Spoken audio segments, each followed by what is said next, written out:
ഭയത്തിന്റെ ഓർമ്മകൾ നിറഞ്ഞ ഒരു മുഷിഞ്ഞ ബാല്യത്തിലേക്കാണ് ഇന്ന് ഞാൻ നിങ്ങളെ ക്ഷണിക്കുന്നത്. എൻ്റെ ബാല്യത്തെക്കുറിച്ച് ഞാൻ ഓർക്കുമ്പോൾ മണ്ണുകട്ട കൊണ്ട് ഭിത്തി കെട്ടി ഓടുമേഞ്ഞ് പരമ്പിന്റെ വാതിലുള്ള ഒരു കൊച്ചു ഭവനം, അവിടെ ഞാനും എൻ്റെ അനിയനും, ഇളയ രണ്ട് സഹോദരങ്ങൾ പിന്നെ കുറെ വർഷങ്ങൾക്ക് ശേഷം ഉണ്ടായി, പിന്നെ അപ്പനും അമ്മയും, ഞങ്ങൾ 4 പേരടങ്ങുന്ന ആ കൊച്ചു ഭവനത്തില് എന്റെ ബാല്യം എന്ന് പറയുന്നത് ഭയം കൊണ്ട് വിറങ്ങലിച്ച ഒരു കാലഘട്ടമായിരുന്നു. രാത്രിയായ ഉറങ്ങാൻ തന്നെ പേടി. കാരണം പിന്നെ വീടിന്റെ മുറ്റത്തിന്റെ സൈഡിലുള്ള കോഴിക്കൂട്ടിൽ നിന്ന് ഒന്നി കുറുക്കൻ അല്ലെങ്കിൽ കള്ളൻ കൂട് നിറയെ ഉള്ള കോഴികളെ മോഷ്ടിച്ചു കൊണ്ടുപോകാനായിട്ട്, പിടിച്ചോണ്ട് പോകാനായിട്ട് ഇവരിൽ 2 പേർ ആരെങ്കിലും വരും. കോഴിയുടെ അലമുറയിടുന്ന ശബ്ദം, കാതടപ്പിക്കുന്ന ആ ഭീതിപ്പെടുത്തുന്ന ആ ശബ്ദത്തിനപ്പുറമായിട്ട് അപ്പൻ കതക് തുറന്ന് പുറത്ത് ഇറങ്ങി ഈ കോഴിയുടെ കരച്ചില് വിദൂരതയിലേക്ക് പോകുമ്പോൾ അതിന്റെ പിന്നാലെ ഓടുന്ന അപ്പൻ. കോഴിയെ പിടിച്ചുകൊണ്ട് പോകുന്ന കുറുക്കന്മാര് കുറച്ചു ദൂരം കഴിഞ്ഞ് 2 വഴിക്കൊക്കെ തിരിഞ്ഞു പോകുമ്പോൾ ആ കോഴിയെ തിരിച്ചു കിട്ടാതെ അപ്പൻ തിരിച്ച് വീട്ടിലേക്ക് വരുമ്പോൾ ആ കോഴിയുടെ പുറകെ, കുറുക്കന്റെ പുറകെ ഓടുന്ന അപ്പന്റെ ഒച്ച, അലർച്ച, അത് കഴിഞ്ഞ് തിരിച്ചു വീട്ടിൽ വന്നിട്ട് കിടക്കാൻ തുടങ്ങുമ്പോൾ പറമ്പിൽ നിന്ന് വീണ്ടും കേൾക്കാം കോഴിയുടെ കാർച്ച, വീണ്ടും അതിന്റെ പുറകെ ഇറങ്ങി ഓടുന്ന അപ്പൻ. സത്യത്തില് ഭയം കൊണ്ട് വിറങ്ങലിച്ച ഒരു ബാല്യം, പേടിച്ചരണ്ട് പുതപ്പിനടിയിൽ ചുരുണ്ടുകൂടി കണ്ണ് ഇറുക്കി അടച്ച് കിടന്നിരുന്ന ഒരു ബാല്യം. ഇതെല്ലാം കഴിഞ്ഞ് ഒരു യൗവനത്തിന്റെ ഒരു പടിയൊക്കെ കടക്കാൻ തുടങ്ങിയപ്പോൾ സിനിമ കാണാനുള്ള മോഹത്തിൽ ടൗണിലുള്ള സിനിമാ തിയേറ്ററിലേക്ക് വീട്ടിലെ പണിയെല്ലാം തീർത്ത് ധൃതിയിൽ നടക്കുമ്പോൾ അന്നേരമുള്ള ആവേശം ഒന്നും തിരിച്ചു വരുമ്പോഴില്ല. കാരണം തിരിച്ചു വരുമ്പോൾ രാത്രി 9:30 ആയിട്ടുണ്ടാവും, നല്ല ഇരുട്ട്, കയ്യിൽ പലപ്പോഴും വെളിച്ചം ഉണ്ടാകത്തില്ല. റോട്ടിൽ നിന്ന് വീട്ടിലേക്കുള്ള ഒരു ദൂരം എന്ന് പറയുന്നത് ഏകദേശം ഒരു 100 മീറ്ററാണ്. ആ ഇരുട്ടിലൂടെ നടക്കുമ്പോൾ നേരിയ നിലാവെളിച്ചത്തില് വാഴയുടെ ഓലയൊക്കെ ഇങ്ങനെ തൂങ്ങിക്കിടക്കുമ്പോൾ അതൊരാൾ നിൽക്കുന്ന പോലെയൊക്കെ പലപ്പോഴും തോന്നും. പേടിച്ചരണ്ട് പെരുവിരലെ കുത്തി ജെറ്റ് വിട്ട പോലെ ഓടും വീട്ടിലേക്ക്. പിന്നെ വീടിന്റെ തിണ്ണ ചെന്നിട്ട് നിൽക്കുകയുള്ളൂ. അങ്ങനെയും അതിനുശേഷവും പിന്നെ പലതിനെയും പേടിച്ചു തുടങ്ങിയ കാലഘട്ടം. എപ്പോഴും മനസ്സിന്റെ ഉള്ളിൽ ഒരു ഭയം, ഒരു സ്വസ്ഥതയില്ലാത്തൊരു ഒരവസ്ഥ. പിന്നെ 1999 കരിസ്മാറ്റിക് നവീകരണ അനുഭവത്തിലേക്ക് വന്നപ്പോൾ, യേശുവിനെ നാഥനും രക്ഷകനുമായി സ്വീകരിച്ച് അതരം കൊണ്ട് ഏറ്റു പറയാൻ തുടങ്ങിയപ്പോൾ, അതിലൂടെ പരിശുദ്ധാത്മാവിനെ സ്വീകരിച്ച് മുന്നോട്ട് യാത്ര ആരംഭിച്ച ഏതോ വഴിയിൽ ഭയം വിട്ടുമാറി. ഇന്ന് 25 വർഷം പിന്നിടുമ്പോൾ, ജീവിതത്തിന്റെ പിന്നാമ്പുറത്തേക്ക് നോക്കുമ്പോൾ ഇന്ന് ഭയമില്ല. ആകെ ഉള്ളത് ദൈവഭയം മാത്രമാണ്. ഒന്നിനെയും ഭയമില്ല.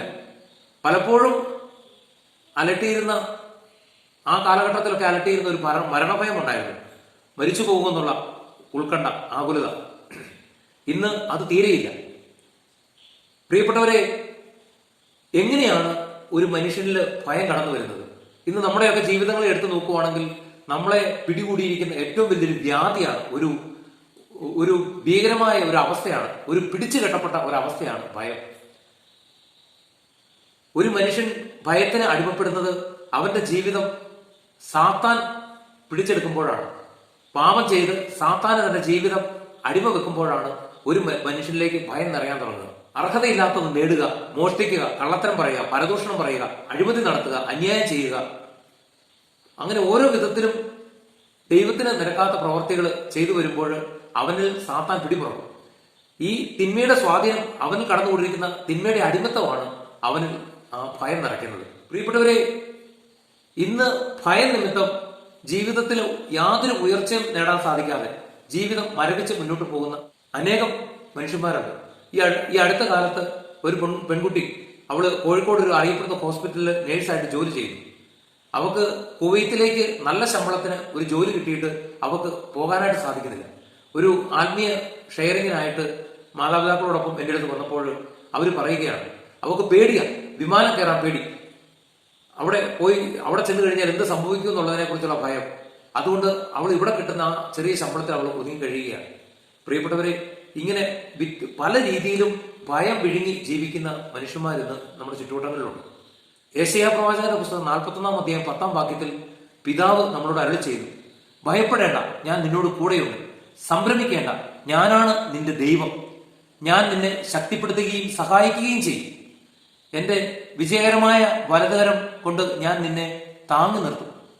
പ്രിയപ്പെട്ടവരെ, അവിടുന്ന് 13-ാം വാക്യത്തിൽ വീണ്ടും ഇങ്ങനെ അരുളി ചെയ്യുകയാണ്, നിന്റെ ദൈവവും കർത്താവുമായ ഞാൻ നിന്റെ വലതുകരം പിടിച്ചിരിക്കുന്നു, ഞാനാണ് പറയുന്നത്, ഭയപ്പെടേണ്ട, ഞാൻ നിന്നെ സഹായിക്കും. പ്രിയപ്പെട്ടവരെ, സെഫാനിയ പ്രവാചകന്റെ പുസ്തകം 3:16 പറയുകയാണ്, ഭയപ്പെടേണ്ട, കർത്താവ് നിങ്ങളുടെ മധ്യേയുണ്ട്. ഇനിമേൽ നിങ്ങൾ ഭയപ്പെടേണ്ട, കർത്താവ് നിങ്ങളുടെ മധ്യേയുണ്ട്. പ്രിയപ്പെട്ടവരെ, നമ്മളെ കെട്ടിപ്പൂട്ടി വെച്ചിരിക്കുന്ന ആ ഒരു അടിമത്തത്തിന്റെ സാത്താന്റെ ബന്ധനത്തിൽ നിന്ന്, ഭയത്തിൽ നിന്ന് നമുക്ക് മോചിതരാകാനായിട്ട് ആ യേശുവിന് മാത്രമേ നിന്നെ ഭയത്തിന്റെ ആ ബന്ധനത്തിൽ നിന്ന് പൂർണ്ണമായിട്ട് മോചിപ്പിക്കാൻ സാധിക്കുകയുള്ളൂ. നിനക്ക് നിന്റെ ജീവിതത്തെ പൂർണ്ണമായിട്ട് യേശുവിന്റെ കരങ്ങളിൽ സമർപ്പിക്കാൻ സാധിച്ചാൽ, യേശുവിനെ നാഥനും രക്ഷകനുമായി സ്വീകരിച്ച് ആ യേശുവിനെ നിന്റെ ആദരം കൊണ്ട് ഏറ്റു പറയാൻ സാധിച്ചാൽ, യേശു തന്റെ പരിശുദ്ധാത്മാവിനെ നിന്നിൽ നിറയ്ക്കും. യേശു തന്റെ സഹായകനായ പരിശുദ്ധാത്മാവിനെ നിനക്ക് തരും. പരിശുദ്ധാത്മാവ് നിന്റെ ജീവിതത്തിലേക്ക് വന്നാൽ പരിശുദ്ധാത്മാവ് നിന്നെ ആത്മധൈര്യം കൊണ്ട് നിറയ്ക്കും. ആ പരിശുദ്ധാത്മാവിന് മാത്രമേ നിന്നെ പൂർണ്ണമായ ഭയത്തിന്റെ ബന്ധനത്തിൽ നിന്ന് മോചിപ്പിക്കാൻ സാധിക്കുകയുള്ളൂ. അതുകൊണ്ട് ഒരു നിമിഷം നമുക്ക് പ്രാർത്ഥിക്കാം. ഒരു നിമിഷം ഞാൻ നിങ്ങൾക്ക് വേണ്ടി പ്രാർത്ഥിക്കാം. സാധിക്കുമെങ്കിൽ ഒന്ന് കരം നെഞ്ചോട് ചേർത്ത് വെക്കുക. ഈ നിമിഷം നിന്റെ ജീവിതത്തെ പൂർണ്ണമായിട്ട് യേശുവിന് കൊടുക്കുക. ഈ ഒരു നിമിഷം നിന്റെ ജീവിതത്തെ പരിശുദ്ധാത്മാവിന്റെ സന്നിധിയിൽ സമർപ്പിക്കുക. കർത്താവായ യേശുവെ, ഇപ്പോൾ ഇന്ന് രാത്രി ഈ വീഡിയോ കാണാൻ പോകുന്ന എല്ലാ പ്രിയപ്പെട്ട മക്കളെയും അവിടുത്തെ കരങ്ങളിൽ സമർപ്പിക്കുന്നു, അവിടുത്തെ സന്നിധിയിൽ സമർപ്പിക്കുന്നു. ഭയത്തിന്റെ ബന്ധനത്തിൽ നിന്ന് ഈ മക്കളെ മോചിപ്പിക്കണമേ. നിത്യപ്രകാശമായ യേശുവിന്റെ ആ സ്നേഹ വെളിച്ചം ഇവരുടെ ഹൃദയങ്ങളിലേക്ക് കടന്നു വന്ന് ഇവരുടെ ഹൃദയത്തിൽ തളം കെട്ടി കിടക്കുന്ന ആ അന്ധകാരത്തെ, ഇരുട്ടിനെ നീക്കിക്കളഞ്ഞ് കർത്താവെ ഇവരുടെ ഹൃദയത്തിൽ ആനന്ദം കൊണ്ട് നിറയ്ക്കണമേ. ഇവരുടെ ഹൃദയത്തെ അവിടുന്ന് ആനന്ദം കൊണ്ട് നിറയ്ക്കണമേ. ഭയം ഇവരെ വിട്ടുപോകുവാൻ നസ്രായനായ യേശുവിന്റെ നാമത്തിൽ ഞാൻ കൽപ്പിച്ച് പ്രാർത്ഥിക്കുന്നു. മത്തായി 18:18, മർക്കോസ് 16:17, ലൂക്ക 10:19, ഫിലിപ്പി 2:10, യോഹന്നാൻ 14:14 വചനപ്രകാരം ഞാൻ പ്രാർത്ഥിക്കുന്നു. നസ്രായനായ യേശുവിന്റെ നാമത്തിൽ ഭയത്തിന്റെ അടിമത്തത്തിൽ കഴിയുന്ന എല്ലാ മക്കളിൽ നിന്നും ഭയത്തിന്റെ ദുഷ്ടാരൂപി ദുരാത്മാവ് വിട്ടുപോകട്ടെ. വിട്ടുപോയി ഈശോയുടെ തിരുക്കുരിശിൻ ചുവട്ടിൽ തളംകെട്ടി കിടക്കുന്ന തിരിച്ചോരയിൽ പോയി നിർവീര്യമാകട്ടെ.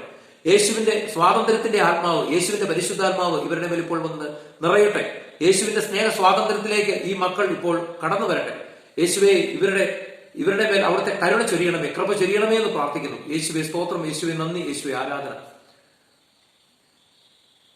എല്ലാ പ്രിയപ്പെട്ട മക്കളെയും യേശു സമൃദ്ധമായിട്ട് അനുഗ്രഹിക്കട്ടെ. ഈശോ മിശിഹായിക്ക് സ്തുതിയായിരിക്കട്ടെ.